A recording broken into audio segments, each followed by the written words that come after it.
Global class, hi Lon, and welcome to my presentation. I'll be speaking with you all today about climate change.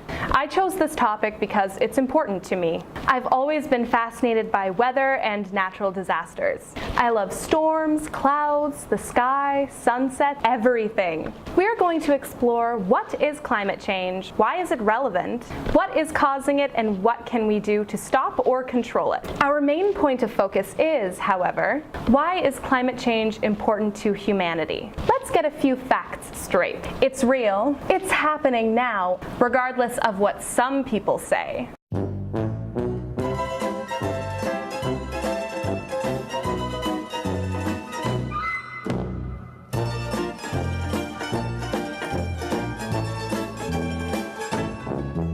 Climate change is a driving global force that is shaping the world as we know it. NASA describes climate change as a change in the typical or average weather of a region or city. Climate change can also mean a change in the Earth's average temperature or typical precipitation patterns.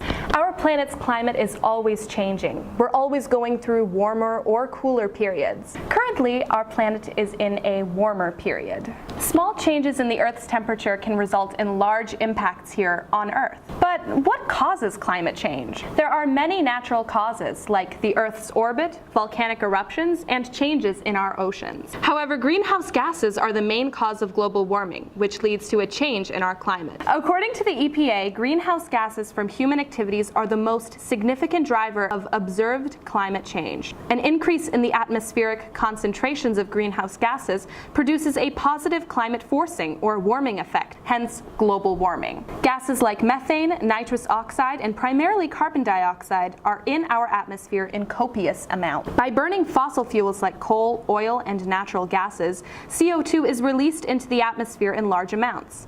The CO2 and other gases collect and remain trapped in the atmosphere. This means a warmer global temperature that is melting both our north and south poles. The melting creates a change in sea level. Climate change is so unbelievably important. Consequences of a changed climate can include freak weather, increased flooding, hotter heat waves, stronger hurricanes, and more droughts. These factors definitely affect all humans, animals, and nature on Earth. We've also seen crazy wildfires in California because of the dry, hot, and pressurized conditions. These wildfires have forced so many people to evacuate, and conditions are only getting worse. The drying out of vegetation in the surrounding area helped start these wildfires, and it's all because of climate change. Even though our overall global climate is warming, that doesn't mean our winters won't get colder. I found some really interesting information as to how climate change is affecting winter. Jonathan Overpeck, a climate scientist at the University of Michigan, said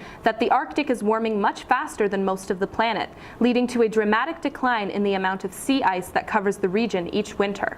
That loss of ice has allowed more heat to transfer from the ocean to the atmosphere, causing a weakening of the polar vortex winds over the Arctic.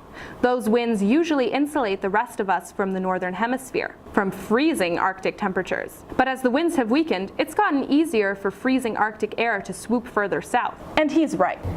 Let's take a more local look at this climate situation. Temperatures dropped in December, and we experienced colder weather than the Arctic, Mount Everest, and even planet Mars. Yes, Mars. Temperatures at the end of 2017 and in early January 2018 reached minus 20 degrees Celsius, with wind chill feeling like minus 30 degrees Celsius.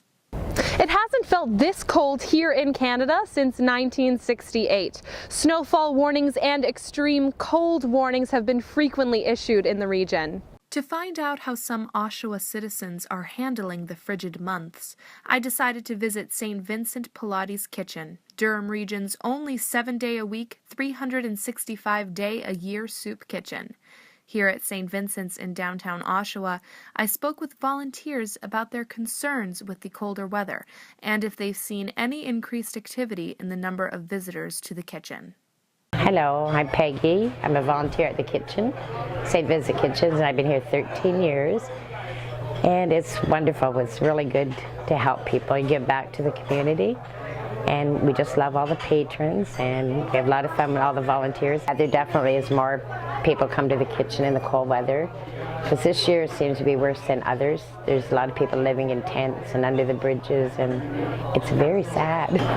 There's been a lot of people donated blankets and toques and hats and mitts and gloves, and that's what they mostly need, mostly blankets, but there are people bringing in stuff every day. And this particular kitchen has absolutely no sponsorships at all.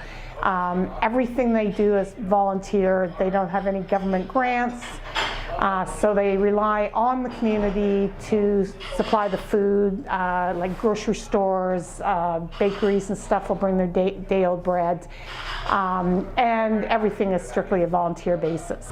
As you can see from my visit to St. Vincent's Kitchen, climate change has a strong Glocal effect. Just like what I mentioned earlier, a tiny change in Earth's average temperature can lead to big changes, both locally and globally. So, how are we going to stop climate change, or more so control it? Well, climate change is inevitable, so we can't stop it. But we can reduce our emissions of carbon dioxide and other greenhouse gases into the environment. Countries around the world are switching to clean energy. Clean energy is energy that puts less or no greenhouse gases into the atmosphere. The sun, wind, and water are sources of clean energy. By conserving energy, we're protecting our planet. NASA suggests turning off lights and the TV when you're not in the room, turning off the water when you're brushing your teeth. Even by planting trees, they absorb the carbon dioxide from the environment. Lastly, educate yourself about the Earth, the climate, the weather, global warming. That way you can make judgments for yourself, and you can help inform others about climate change and energy conservation. Climate change impacts us all, and in order for humanity to continue prospering, we have to cut back on our emissions. Preserve,